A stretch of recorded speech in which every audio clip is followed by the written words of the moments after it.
Mali threw out the French ambassador as tensions escalated between France and its former colony over a coup last year. France has been demanding countries in the Sahel take responsibility for their own security.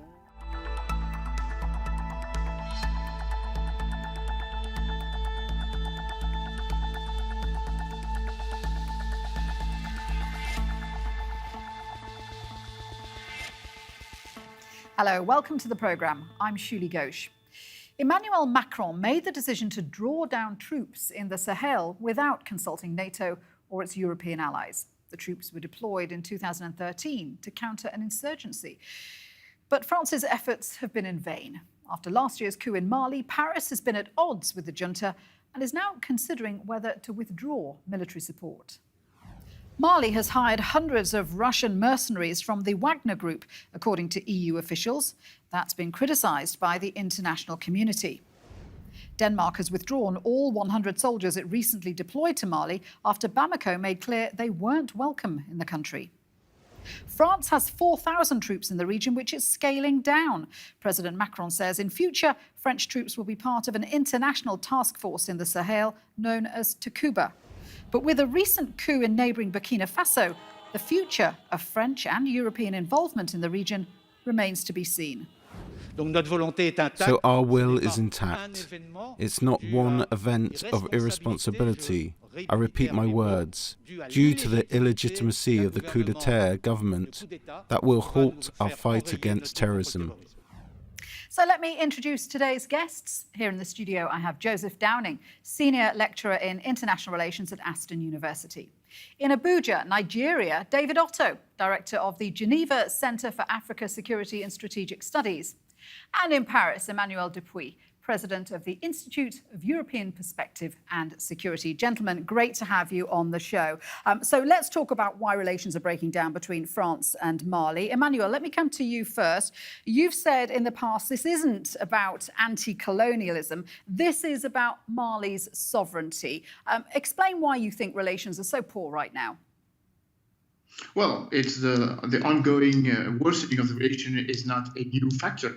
The coup happened in August 2020, so there's been a constant deterioration between the relations between the two countries. And I have to say, not only with France, but also with other European and international partners of Mali.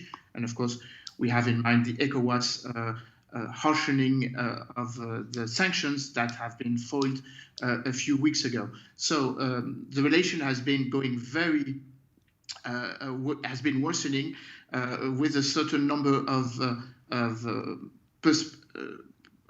precise agenda. When the Prime Minister Choguel Kokala Maïga took the floor at the United Nations Assembly General, when he said that Mali was left alone by France, he, of course, was responding to the decision of France of redeploying its forces from the north of Mali to the center of Mali, and maybe in a few days outside of Mali.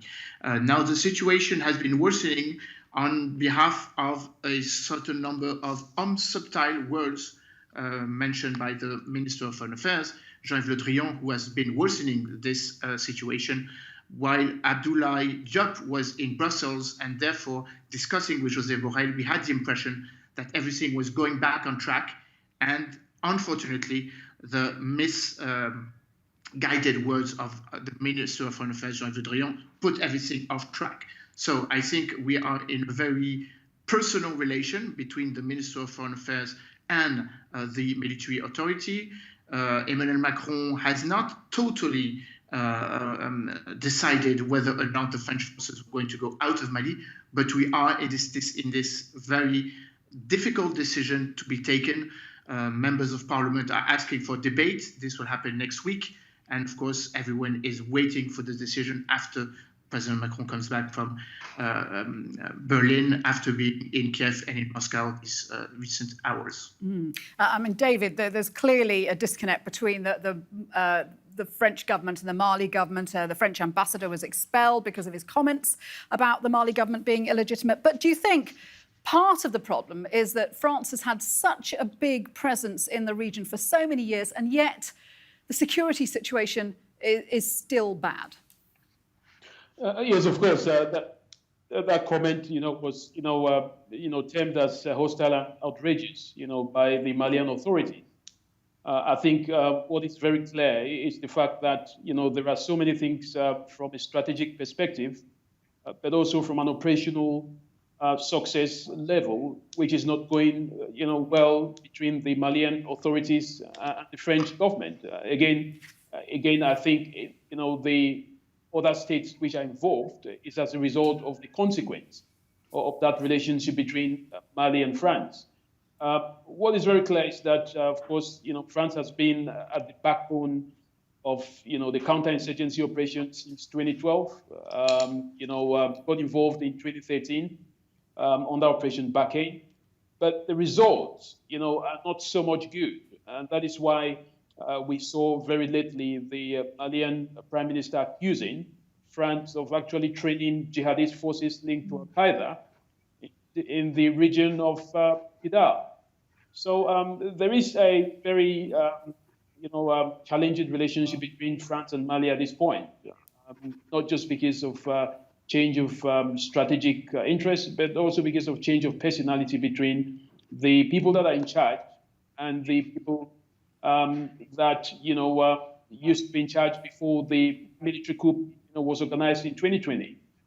Joseph, what are your thoughts regarding the long French presence in the region? Counterinsurgency, clearly a big priority for France, but this idea that actually their operations have failed, and that is one of the reasons why Malians, ordinary Malians as well as the government, are very disenchanted with them. Completely. I mean, they're fighting really an unwinnable war, right? We've seen larger numbers of troops, far better equipped, backed up by much more significant air support in places like in Iraq and Afghanistan, absolutely fail in counterinsurgency operations, right? And this is the problem I think France has. They're fighting an open-ended, unwinnable war. And there's also a sort of strategic tension between them and Mali, right? On the one hand, they want operational control of what they're doing on Malian territory, which kind of sidelines the Malian efforts themselves. And that's been one of the critiques of the Malian generals, has been that they've felt they've had a sort of unequal working relationship with their French strategic partners, which you can't really blame the French for in a sense, because they're the ones that have to deal with coffins coming home to France and the inevitably unpopular aspect of, dead soldiers, right? It's obviously a very difficult and tense relationship for them. And the problem with a standing army like France conducting very messy, essentially counterinsurgency operations in what's kind of known as asymmetrical warfare, right? It's not an army fighting an army. It's a standing army with insignia fighting a bunch of guys on pickup trucks with flip-flops, right? It's very difficult to tell them apart from the civilian population. And an army in fact, like France's... French troops have been accused of precisely, because it's unavoidable. Killing civilians. Unfortunately, it's unavoidable. And the problem with a standing army like France is that they are accountable for these things, right? And that's been for them a significant issue, in that they have to be very careful to the extent that they can deploy lethal force, because they're fighting essentially ghosts, right? They don't know who's who and what's what. And it's extremely difficult, very difficult terrain to operate in as well. Borders that are not patrolled, borders that don't mean anything on the ground, desert environments, people that know the terrain much better than you do. I mean, it's a nightmare. And now, complicating that picture, you've got the fact that Wagner operatives, Russian mercenaries, are now on the territory. And that is something both France and Europe are very upset about. Completely, and for good reasons in the context of the resurgent Russia. But if I was the Malian generals and I wanted to crush an insurgency, I would want a ruthless, unaccountable mercenary force that doesn't care about civilian casualties, that doesn't care about any of these things, because they're potentially seen as being more efficient, a bit like Blackwater contractors in Iraq doing the kind of dirty work of the American occupation. I mean, this is essentially what they're there for. They don't have that accountability. They're not traceable to a particular government. So, I mean, there's operational advantages, possibly, but significant ethical concerns. And with the resurgent Russia, definitely Europe will not be happy about this. Gentlemen, what are your views? Go ahead, David. I think we have to be very careful in terms of how we make the point of the Wagner Group linked to Russia, because what Mali has made very clear is that the agreement between Russia and Mali is a bilateral agreement.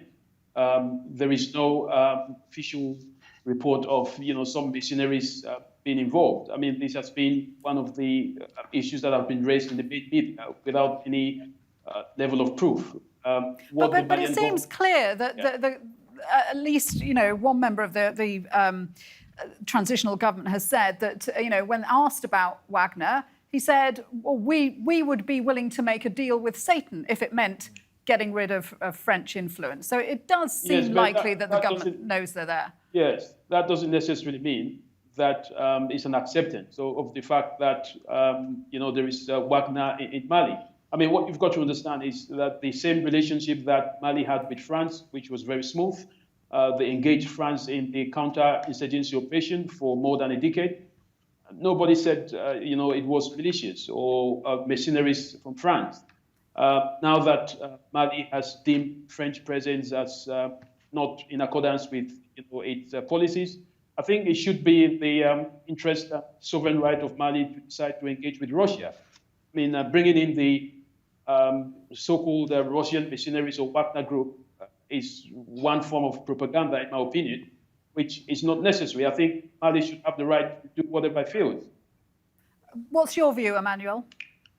Yeah, I wanted to add an important fact. You seem to sort of compare the hundreds of Wagner groups to the 5,500 French soldiers that are deployed not only in Mali but in the five countries, forgetting that there are more or less 50,000 troops fighting against the insurgency, both Al-Qaeda linked or Islamic State. That's an important issue. You cannot compare hundreds of mercenaries, even if they are very harsh and even if they are efficient, with the military capacity that has been built up by France, by the European Union, with its training mission, its facilitation, its mentoring and its equipment mission. France has deployed 7 airplanes. Wagner is coming with 1 or 2 helicopters. So it's not the same mission. We are engaged in synthetical counter-terrorist operation using ISR, which are provided by the United States. I'm not sure Russia is going to provide any of this capacity. So let's not just compare Wagner replacing the French troops deployed in Mali, because this is not the case. Okay, yeah, no, you're quite right. You make a very good point. The numbers don't stack up on either side. However, what is your view on the allegation that French operations like Barkhane have ultimately failed, and that is why the Mali government is now looking for other partners in its security? Well, first of all, this was mentioned by the colleague in Abuja. Mali has signed a military agreement with Russia in June 2019. They have obtained the 4 Mi-17 helicopters, which they bought officially to Russia in September 2020. So they're and of course, I should add that Russia has these type of agreements with now 21 of the 54 African states. So, everyone is engaged in its capacity in the fight against the terrorism. Now, the question is whether or not the Barkhane mission has failed. And that is a discussion. First of all, because Barkhane mission is the continuation of the Serval mission, which was efficient. Do remember that between the 9th of January 2013 and the liberation of Tombouctou, 2 February, it only took 1 month to liberate all of the towns which had been gained by the linkage between the secular insurgency of the Tuareg, the Mouvement National de Libération d'Azawad, and the Al-Qaeda-linked terrorist organizations such as IKMI at that time. So counter-terrorist operation mission, which was led by France with Serval, was absolutely efficient. We liberated Gao, we liberated Tombouctou, Kidal was liberated in not more than 1 month. Then things got worse because there was a spread of terrorist organization outside of Mali, and this is why Serval was no longer efficient and was transformed into a Sahel operation. Mali is not the only problem. The ongoing insurgency and the worsening of the situation in Burkina Faso is as dreadful as the situation in Mali was in 2013. By the way, the coup 2 weeks ago was led by the incapacity of the civilian-led government to overtake the situation of security. 14 of the 25 regions of Burkina Faso are now under direct rule of the insurgents. terrorist insurgent. So let's not only focus about Mali, and let's be a bit more precautious of whether or not the Barkhane mission is a reality. To this point, Barkhane mission is going to go out of Mali. That does not mean that Barkhane mission is going to end. There was discussion between the Minister of Defense, Florence Parly, and President of Niger, Mohamed Bazoum, to bring back or to host the troops coming from Mali, but to continue the fight in the three border region, namely Burkina Faso, Mali, and Niger, from Niger. Let me bring Joseph in on this, because one of the questions being asked is whether France will continue its mission in Mali. There's a debate about it in France right now. Do you think France will keep troops in Mali? Could the Malian government ask them to leave? Well, I mean, it seems at the moment a lot of different possibilities are on the table, but because the borders don't mean a huge amount right in the Sahel, right? We're talking about straight lines in the desert that aren't demarcated, that aren't policed, that don't mean anything to the reality on the ground often. I don't think it really matters, right? The French troops can easily redeploy to other friendly Sahel states in the region, but the ongoing question remains, right? Even with all these resources, even with the partnership with the US, even with superior intelligence, it's very easy to liberate. We've seen this in Iraq and in Afghanistan and in other places. It's very easy to liberate territory from insurgents, but that does not kill the insurgency. And what Burkane has, in a sense, failed to do is to win the peace. To win the war is very easy, right? But to win the peace is much more difficult. And however unpalatable it may seem, the military rulers currently in Bamako may have to enter into negotiations with these groups. And that's one of the realities that we saw with the Taliban in Afghanistan, for example, right? At some point in the Sahel, these individuals, whether they're under the banner of a Tuareg insurgency, whether they're under the banner of some kind of Islamist movement, have to somehow be brought into the process. And one thing that the Malian central government has failed to do for generations now is to improve the basic economic situation of Mali, right? You have around a third of the population requiring some kind of humanitarian food aid.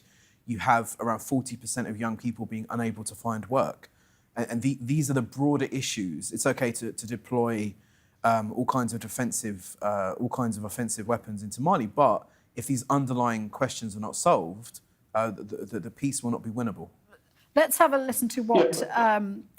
Sorry, I'll come to you in just a moment. I just want to play a soundbite from the French Foreign Minister Jean-Yves Le Drian, because the French are adamant that operations will continue in the Sahel. This is what Le Drian had to say. The fight against terrorism, Deputy Lasala, will continue, and it will continue in Sahel. It will continue as well with the agreement of the other countries in the region, and it will continue with the support of the countries in the Gulf of Guinea, who currently see the porousness of borders that allowed terrorist groups to the north of the territories. So our will is intact. It's not one event of irresponsibility, I repeat my words, due to the illegitimacy of the coup d'etat government that will halt our fight against terrorism. David, let me come to you. Talk to me about Takuba and how that is operating in the region and what Mali's views are towards that, because it did ask 100 Danish soldiers to leave its territory, didn't it? Yes, I think the point is that Operation Barkhane as a kinetic strategy has not succeeded. It has failed to actually eliminate the capacity of terrorist groups in the region. And as a matter of fact, in a contrary view, with the time that Operation Barkhane has been there for a decade, we've seen the rise of, ISIS affiliates in the region, especially in the So can Takuba, the international task force, can that have, will that be more effective? I don't think so, because, it will be a repeat of what Operation Barkhane was all about. So I don't think Takuba will be any different. I think what will be important here is for the Takuba to buy into the hearts and minds of the Malian, but also the Burkinabe and Niger government to ensure that, they actually give them the go-ahead, to operate in that region. Yeah, David made a great point about winning hearts and minds. Emmanuel, what's your view on Takuba? Well, first of all, Takuba is absolutely not done for that. Takuba is a special forces task force. It's absolutely not about winning hearts and minds. Takuba is only made of more or less 350 now, 600 of special forces, absolutely not to fight the hearts and minds, but to track the terrorists. If Barkhane is no longer accurate in Mali, Takuba does not exist. Takuba is part of Barkhane. If Barkhane is kicked out of Mali, there will not be a Takuba mission, first of all. Second of all, Takuba mission is not a European operation. It's an operation in which we call European partners to fight shoulder to shoulder in a sense. And of course, this depends on whether or not the French are going to stay. And this was very clear. The Danish are no longer sending troops. The Swedes have decided not to continue the deployment of the 150 of their soldiers. The Estonians have decided to keep their special forces ready in case of an operation led by Russia. And there's ongoing discussion about whether or not the 200 of Italians will come, as well as the Belgian and the Czech. So Takuba is the following of Barkhane. It's a sort of light footprint strategy, and it may be very well more efficient because it's only about fighting the terrorists, absolutely not about doing civil military operation, which I do agree was not sufficiently made by Barkhane. But again, winning the hearts and the minds is not the mission of foreign-led troops. It's the mission of the national government in which the terrorist organization has found a replacement strategy. Okay, David, I'm glad to see you're back. We lost you there for a couple of minutes. What I want to talk about now is what is the way ahead. So, David, first of all, I'll come to you. Joseph mentioned solving the underlying problems in Mali, and that is one of the main ways that you're going to stop insurgency. Is that something that is being done? What is being trying to be achieved in Mali? What's the new government doing? I think what should be done is, we want a counterterrorism strategy that has a comprehensive structure. We want to make sure, first of all, that any operation by any country that comes, whether it's France, whether it's the Operation Takuba, which is mostly by European states, that operation should have the buy-in of the local governments. They have the right to be able to accept. They have the right to be able to decide whether that operation happens or not. Secondly, I think what these operations have to do is not to focus so much in terms of resources on carrying out the kinetic aspect of it. It should be comprehensive, making sure that underlying causes are being addressed, to ensure that you have an all-round successful strategy. And this will be my way forward in the current strategy. Joseph, you mentioned perhaps negotiations with the armed groups. That is total anathema to France and a lot of other European countries. Do you think that is a viable way forward? I don't think currently it's realistic, unfortunately. Viable, possibly. And I think long-term we've seen many of these counter-insurgency operations, even though huge amounts of money have been spent on attempting to win hearts and minds, it's an extremely difficult thing to do. One of the problems that Mali has is essentially a bit of a resource curse. So a lot of Mali's economy is an extractive economy. They're rich in gold, in bauxite, in copper, phosphates. And the problem is here that this is being concentrated in the hands of a few in Bamako in the central government, and this wealth is not reaching a broader audience of Malian citizens, right? And this is one of the key issues. Tackling that, as it is in many countries that have a quote-unquote resource curse, is extremely difficult, right? And even if an operation was designed to win hearts and minds, we've seen that this is something that's extremely expensive and perhaps very difficult, if not impossible, to do. And last question to you, Emmanuel. When you look at the way forward, do you see the gulf widening between France and Mali? Well, I see absolutely a huge gap, which is not reality, since we do not have an ambassador. And for 1 year and a half, there has not been a Malian ambassador in Paris. Because he was very precautious to say that Barkhane was not efficient.